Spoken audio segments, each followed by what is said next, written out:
చీమకుర్తిలో Telugu Desam party వ్యవస్థాపకులు మాజీ ముఖ్యమంత్రి స్వర్గీయ నందమూరి తారక రామారావు వర్ధంతి కార్యక్రమాలను ఆదివారం ఘనంగా నిర్వహించారు. ఈ సందర్భంగా చీమకుర్తి ఎమ్మెల్యే బిఎన్ విజయ్ కుమార్ ఎన్టీఆర్ విగ్రహానికి పూలమాలలు వేసి నివాళులర్పించారు.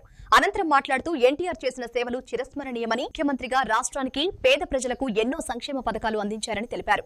ఈ కార్యక్రమంలో మండల కూటమి నాయకులు, పార్టీ కార్యకర్తలు అధిక సంఖ్యలో పాల్గొన్నారు.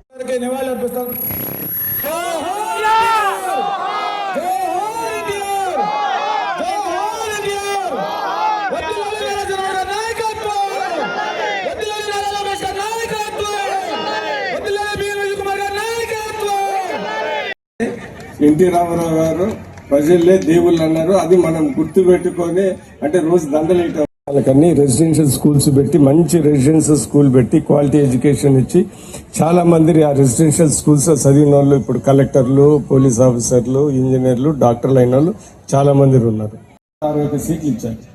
సో ఈ రోజు ఆయన చెప్పినట్టే ఈ రోజు తల్లికి వందనం, దాని తర్వాత రైతులకి అన్నదాత సుఖీ భవన్ 20,000 ఫ్రీ బస్సులు మహిళలకి, దాని తర్వాత 3 సిలిండర్లు, వచ్చిన వెంటనే పెన్షన్లు 4,000కి పెంచారు. ఇవన్నీ సంక్షేమ కార్యక్రమాలు. ఇటు అభివృద్ధి పనులు మా ఆయన పెద్ద ఆయన సొసైటీ చైర్మన్ అయినా కానీ అందరం ఈ రోజు బాగున్నామంటే తెలుగుదేశం పార్టీ గెలిస్తే మనందరం ఈ పదవులలో, ఎంఆర్ఓ ఆఫీసులలో, కమిషనర్ ఆఫీసులలో బ్రహ్మాండంగా తిరుగుకుంటూ ఉంటాం. కాలరీ గురించి అంటే ప్రజలే దేవుళ్ళు.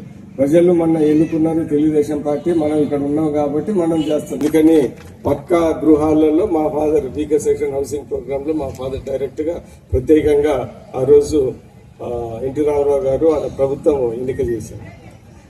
ఈ కాకుండా మండల వ్యవస్థ అంటే ప్రతి ఒక్కరు అంటున్నారు ఎమ్మెల్యేలు దొరకటం లేదు, మా సర్పంచ్ ఎక్కడున్నాడు, తహసీల్దార్ ఎక్కడున్నాడు అని ప్రతి ఒక్కరు అంటూ ఉంటారు.